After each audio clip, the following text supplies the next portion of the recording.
Perkenalkan, nama saya Gabriela Sinta Dewi Bowo, bisa dipanggil Gaby dengan NIM V1323030 dari kelas C dengan prodi D3 Manajemen Pemasaran. Di sini saya akan membuat video mengenai UAS Business Analytics. Baik, untuk yang pertama kita akan masuk ke dalam linear regression. Di sini ada data, di mana ada duration, kemudian ada score, kemudian ada output, ada coefficient of slope, kemudian ada coefficient of intercept. Kemudian untuk memunculkan rumus kita blok terlebih dahulu datanya. Kemudian kita klik, kita munculkan charge, kemudian kita pilih di bagian scatter, maka akan muncul rumus, akan muncul kurva, kemudian kita ganti warna, kemudian kita klik kanan, kita add trend line, kemudian kita pilih di bagian display equation on charge untuk memunculkan rumus, kita klik silang. Nah, kemudian di sini sudah tertera di mana Y itu sama dengan 5,2503X ditambah 67,162. Y itu adalah sama dengan 5,203X ditambah dengan 67,162. Y sama dengan 25,25 X ditambah 67162. Kemudian untuk koefisien dari of intercept-nya ini adalah di 67,162. Kemudian di bagian coefficient of slope-nya ini kita menggunakan rumus sama dengan linear. Kemudian kurung buka, kita blok di bagian skor dari awal hingga akhir, kemudian titik koma, kita blok di bagian duration dari awal hingga akhir, kemudian kita berikan titik koma, kita berikan true dan false. Kemudian kita berikan kurung tutup, dan kemudian kita enter.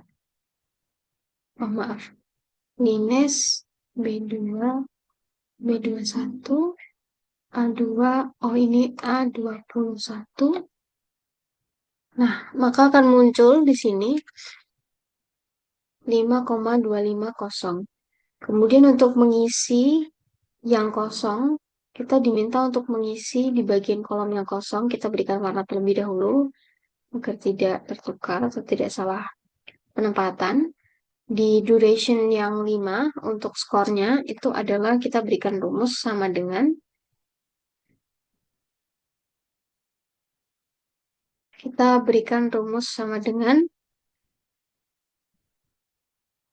coefficient of slope, kemudian kita berikan Fn F4 untuk mengunci angka, kemudian kita kalikan dengan duration, kemudian kita tambah dengan coefficient of intercept, kemudian kita berikan Fn F4 untuk mengunci, kemudian kita enter. Nah, maka di sini akan muncul durasinya, kita hilangkan di belakang koma, maka akan muncul durasinya untuk skornya di 109, kemudian kita tarik ke bawah. Nah, maka di sini akan sudah muncul data dengan rumus yang sudah diterapkan. Kemudian kita akan lanjutkan untuk yang kedua, ada di bagian linear regression hypothesis testing. Nah, di sini akan ada data di mana ada iklan radio di X1, digital marketing ada di X2, iklan koran ada di X3, dan keputusan pembelian ada di Y. Jadi kita menggunakan SPSS untuk menghitungnya. Kita copy terlebih dahulu, kemudian kita masuk ke dalam SPSS.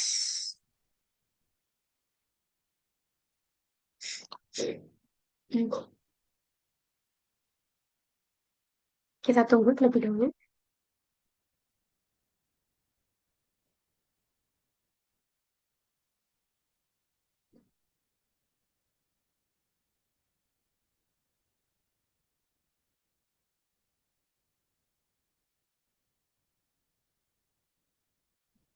Kita pindah ke SPSS, kemudian kita masuk ke data view, kita paste, kemudian kita masuk ke dalam variable view, kita hilangkan desimalnya, kemudian namanya kita ganti dengan X1, kemudian X2, X3, dan Y. Kemudian untuk labelnya X1 ada iklan radio, kemudian ada digital marketing di X2, kemudian ada iklan koran di X3, dan yang terakhir ada keputusan pembelian. Kemudian kita masuk ke dalam data view kembali, kita masuk ke dalam analyze, kemudian kita masuk ke regression, dan kita masuk ke dalam linear. Nah, kemudian di sini akan ada dependent dan independent. Nah, kemudian untuk yang dependent, kita masukkan keputusan pembelian atau Y. Kemudian untuk tiga lainnya, kita masukkan ke dalam independent. Untuk X1, X2, dan X3.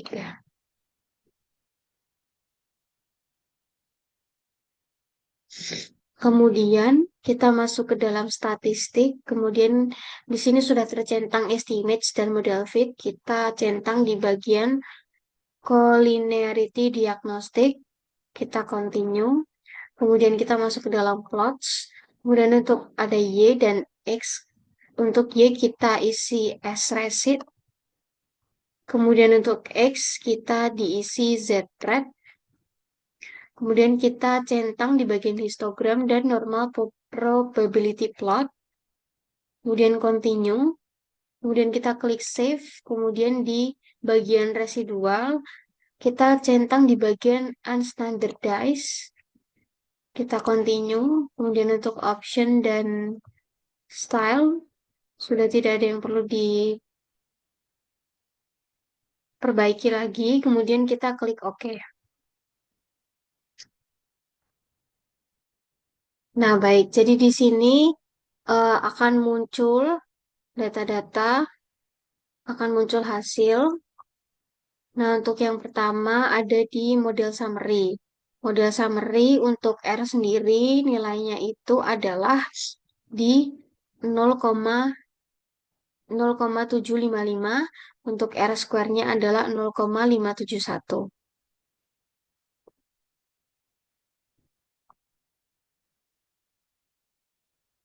Maaf, kita kembali ke output. Kita kembali ke output. Nah, di R sendiri ini adalah 0,755 atau 0,75. Ini merupakan hubungan yang positif antara variabel dan keputusan pembelian. Kemudian untuk R square ada di 0,571 atau 0,57. Jadi ini tuh terdiri dari iklan koran, digital marketing, dan iklan radio. Dan sisanya adjusted R square itu adalah variabel lain. Kemudian kita masuk ke dalam ANOVA. Jadi ANOVA ini tuh 0,46 atau 46%. Ini signifikan, bisa dibilang hampir signifikan karena untuk di signifikan itu normalnya adalah 0,05%. Kemudian kita masuk ke unstandardized. Jadi ini eh, signifikannya adalah 0,701 atau 0,7. Jadi ini terdistribusi secara normal. Kemudian akan saya lanjutkan ke yang ketiga, ada di data logistik regression binary. Jadi di sini ada data dengan umur dan subscribe. Kita akan menggunakan SPSS. Kita copy terlebih dahulu. Kita copy, kemudian kita masuk ke dalam SPSS kita. Kita paste. Oh, maaf, kita ulangi terlebih dahulu. Data logistik.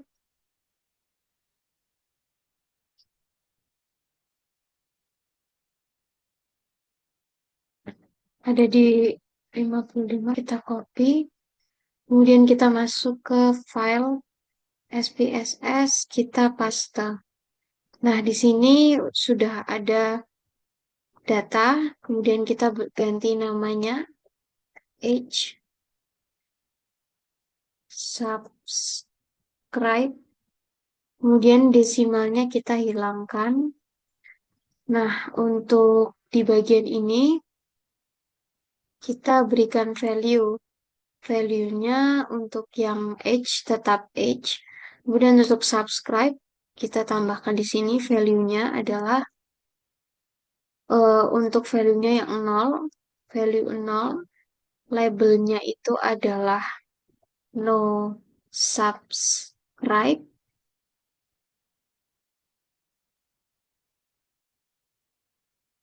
Kita add, kemudian untuk value 1 adalah subscribe. Kemudian kita pilih di OK.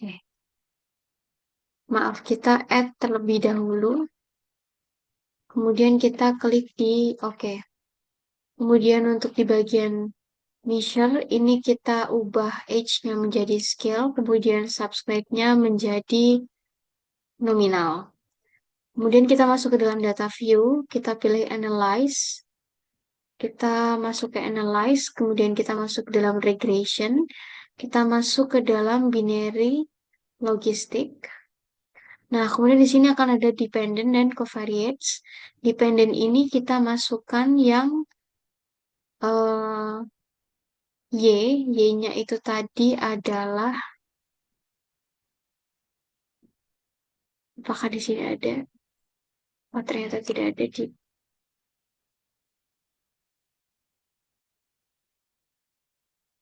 Y-nya itu adalah di bagian subscribe, kemudian H-nya itu ada di bagian covariates.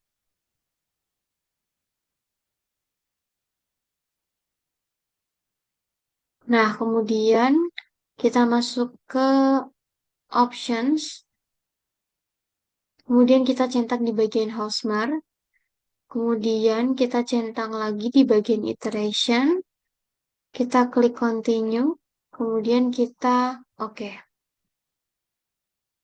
Nah, di sini akan muncul data-data sebagai berikut. Kita masuk ke dalam model summary. Nah, di model summary ini tuh nilai dari Nagelkerke R-square itu menunjukkan angka 0,228 atau 0,22%, yang berarti variabel X atau H itu mempengaruhi variabel Y subscribe sebesar 22,8%, sedangkan sisanya dipengaruhi oleh faktor atau variabel lainnya. Kemudian kita masuk ke dalam Hosmer and Lemieux test. Nah, di sini dapat disimpulkan H0 itu adalah data yang digunakan, yaitu fit dengan model. Kemudian H1 itu adalah data yang digunakan tidak fit dengan model. Nah, jadi dari data Hosmer dan Lemieux test didapatkan nilai signifikan sebesar 0,802 0,802, yang dimana nilai tersebut lebih besar dari 0,05, sehingga dengan value tersebut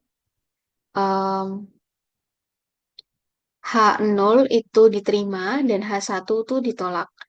Jadi kesimpulannya data yang digunakan fit dengan model. Kemudian kita masuk ke dalam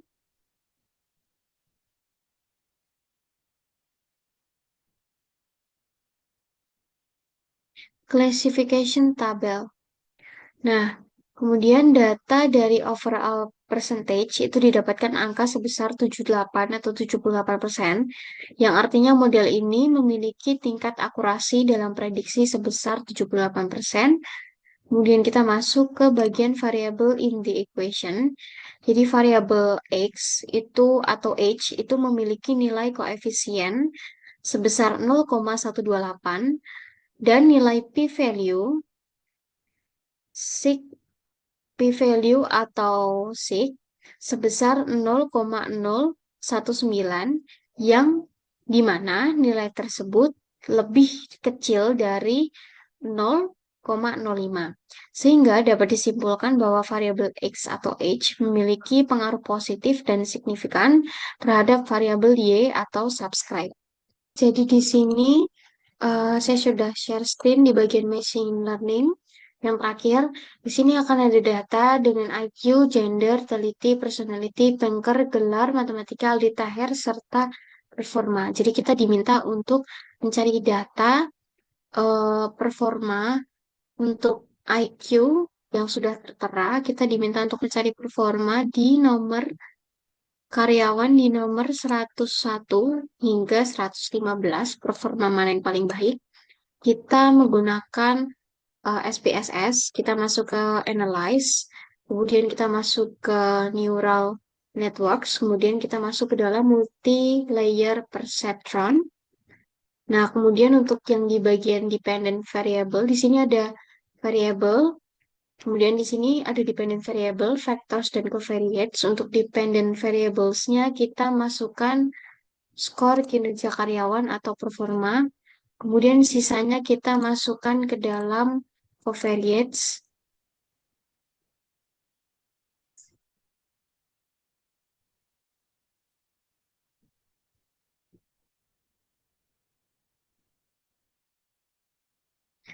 Kalau sudah, kemudian kita masuk ke dalam output.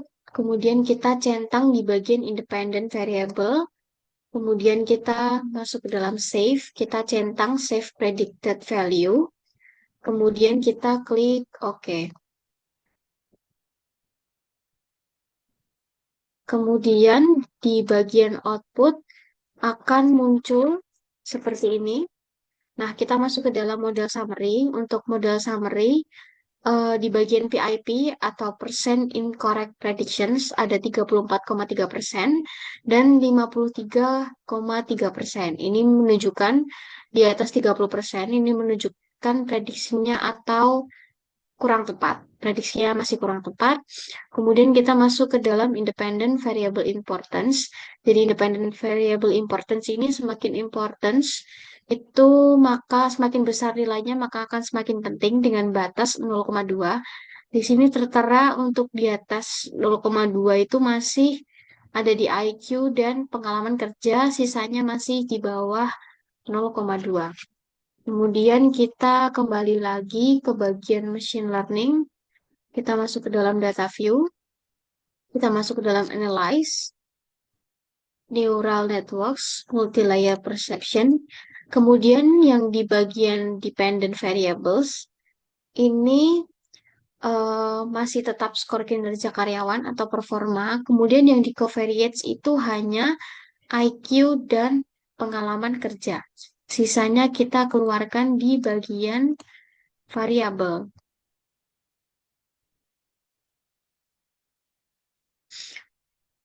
Nah, kemudian kita klik OK.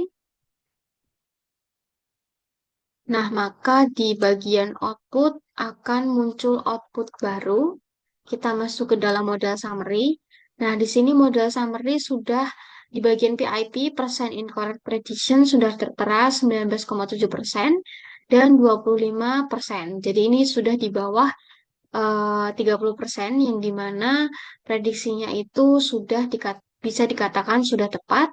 Kemudian masuk ke dalam independent variable importance.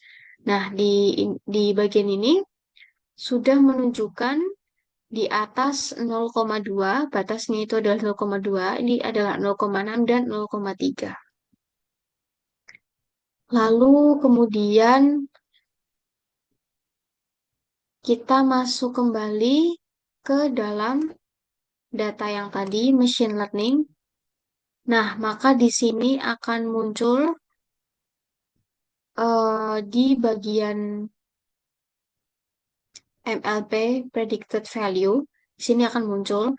Nah, kemudian untuk performa karyawan yang di 101 hingga 115, yang paling baik itu adalah di karyawan di kandidat 114 dan 115. Ini sudah melampaui atau paling mendekati sempurna. Sekian untuk pengerjaan UAS Bisnis Analitik saya. Mohon maaf apabila ada kesalahan. Terima kasih.